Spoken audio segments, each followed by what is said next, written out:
अपने पसंदीदा YouTube channel Hindu धर्म ब्रह्मांडपदी श्री को सब्सक्राइब करें, वीडियो को लाइक और शेयर करें और हमारे नए नए वीडियो की सूचनाएं प्राप्त करने के लिए बेल आइकन का बटन दबाना न भूलें।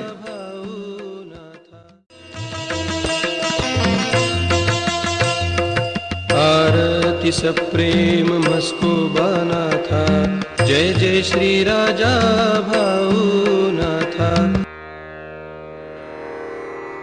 ओम भूर्भुर्गव आदिशक्ति ब्रह्मांडच्च दिव्यशक्ति प्राप्त्यर्थच्च परमेश्वराय नमेन गायत्रीयं कालभैरव दिव्यशक्ति नमो शिवाय।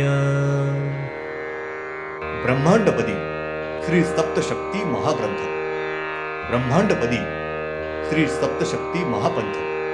सत्य हाच धर्म, जसा खवळलेला समुद्र, जसा पूर्ण आकाश, जसा सूर्य, तसा मी। शिवोहम। पिछले यानी भाग 142 में हमने देखा का उच्चारण करते वक्त उनके शरीर में से 101 ज्योतियां बाहर प्रकट हुई और उन ज्योतियों से उनके प्रमुख 101 दैवत निर्माण होकर उनमें भ्रमण करने लगी।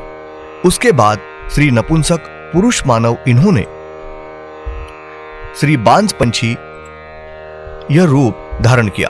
श्री बांस पंछी यह वहां से उड़ा है और वहां के चंद्र के ऊपर न रुकते हुए सीधे अपने यानी मूल सूर्य के ऊपर आकर रुका है और अपने सूर्य के ऊपर आने के बाद श्री बांस पंछी इन्होंने नीचे जैसा जो कुछ संपूर्ण विधि पूरा किया था वो सब विधि जैसा के वैसा सब विधि ठीक से पूरा किया है और अपने सूर्य के ऊपर से श्री बांस पंछी उड़ा है और अपने यानी मूल चंद्र के ऊपर बांस पंछी न रुकते हुए वहां कोई भी विधि न करते हुए अपने सूर्य के ऊपर से ब्रह्मांड के ऊपर छोर पर की 1 नंबर की पृथ्वी है, वहां के सूर्य के ऊपर श्री बांस पंछी यह आकर रुका और वहां हमेशा की तरह सब विधि ठीक से पूरा करके वहां से श्री बांस पंछी उड़ा और उनके चंद्र के ऊपर न रुकते हुए सीधे उसके नीचे की 2 नंबर के पृथ्वी के सूर्य के ऊपर श्री बांस पंछी यह आकर रुका है। अब भाग 143। श्री 30 अप्रैल 96 मंगलवार ब्रह्मांड के ऊपरी छोर से नीचे 2 नंबर के पृथ्वी के सूर्य के ऊपर श्री गरुड़ पक्षी आकर रुकने के बाद उन्होंने वहां हमेशा की तरह सब विधि ठीक से पूरे करने के बाद श्री गरुड़ पक्षी ये वहां के चंद्र के ऊपर जाकर रुके हैं। श्री गरुड़ पक्षी इन्होंने सबसे नीचे के तल का चंद्र, अपना मूल चंद्र और सबसे ऊपरी छोर का चंद्र, इस चंद्र के ऊपर कोई भी विधि नहीं किया है, सिर्फ इसी चंद्र के ऊपर कुछ विधि किए हैं। ब्रह्मांड के ऊपरी छोर से 2 नंबर के चंद्र के ऊपर श्री गरुड़ पक्षी ये आकर रुकने के बाद उन्होंने मूल ज्योति का रूप धारण किया और उस ज्योति ने श्री बत्तख इस पक्षी का रूप धारण किया है। श्री बत्तख ये पक्षी वहां के चंद्र के ऊपर कुछ समय खुशी में नाचे और दौड़े हैं। बाद में श्री बत्तख पक्षी इन्होंने वहां श्री पुरुष मानव ये रूप धारण किया है। श्री पुरुष मानव इनके शरीर का दायां आधा भाग ये संपूर्ण पुरुष का शरीर था और उनके शरीर का संपूर्ण बायां आधा भाग ये स्त्री मानव शरीर था। शरीर का आधा भाग पुरुष और आधा भाग स्त्री मानव ऐसा रूप धारण किया था। श्री आधे पुरुष और आधे स्त्री मानव इन्होंने वहां के चंद्र पर लंबे समय तक बहुत खुशी से तांडव नृत्य किया है। उनका तांडव नृत्य हो रहा था तब उन्होंने शुद्ध मराठी और संस्कृत भाषा में कुल 21 वेद बोले हैं। उनके वेद बोल के होने के बाद वो लंबे समय तक तांडव नृत्य कर रहे थे।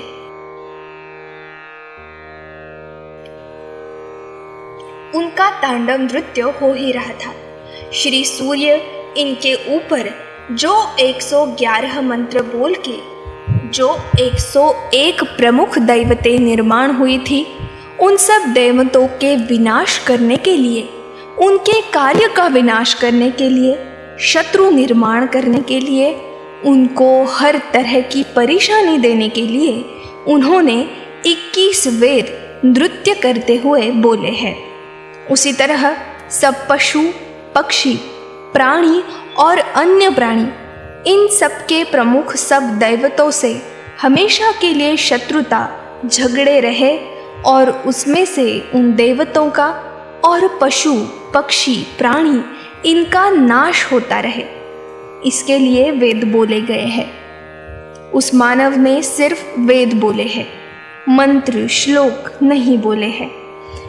श्री आधे पुरुष और श्री आधे स्त्री मानव शरीर होने वाले मानव, इन्होंने अपना होने वाला तांडव नृत्य रुकने के बाद उन्होंने उसी जगह पूर्व दिशा की ओर न देखते उसके विरुद्ध यानी पश्चिम दिशा में अपना मुंह करके वहाँ के चंद्र पर ध्यान में बैठे रहे हैं।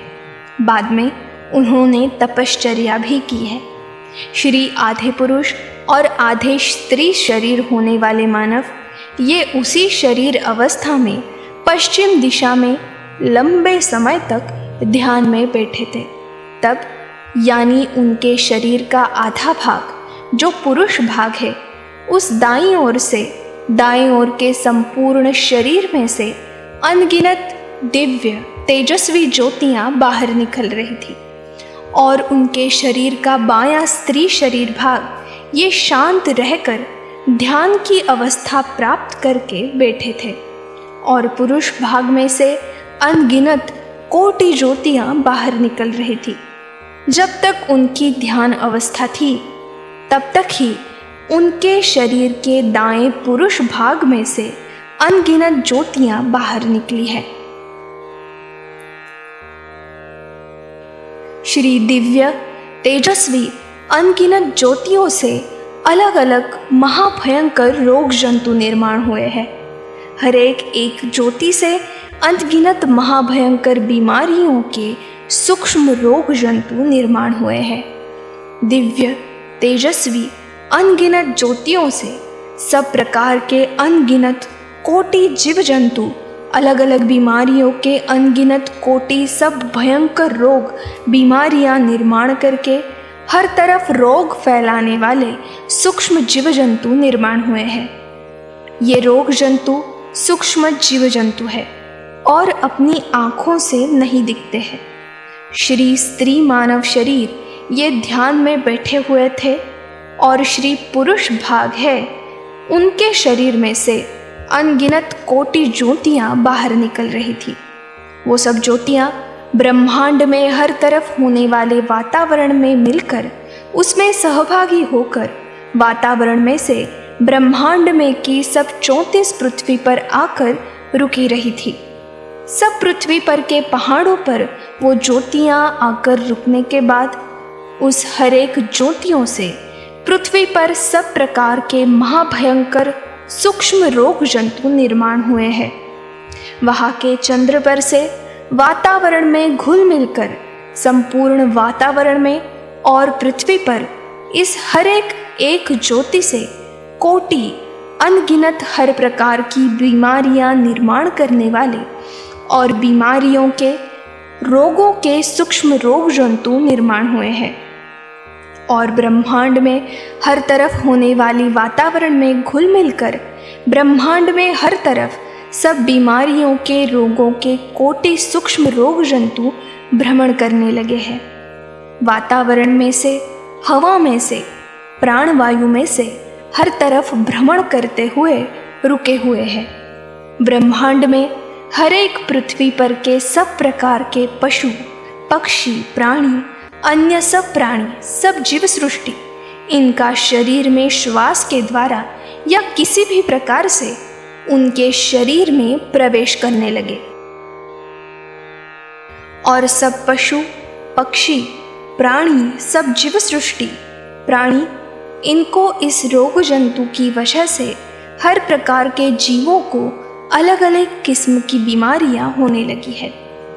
जिन पशु, पक्षी, प्राणी इनको इस रोग जंतु की वजह से बीमारी हो रही थी, वो सब इस रोग जंतु की वजह से मर रहे थे। उनका शरीर मृत हो रहा था और अन्य सब प्रकार की वनस्पतियां, पेड़, पौधे इनको और उन पेड़ों को, उनके फलों को, फूलों को इस रोग जंतु की वजह से रोग और कीड़ लग रही थी।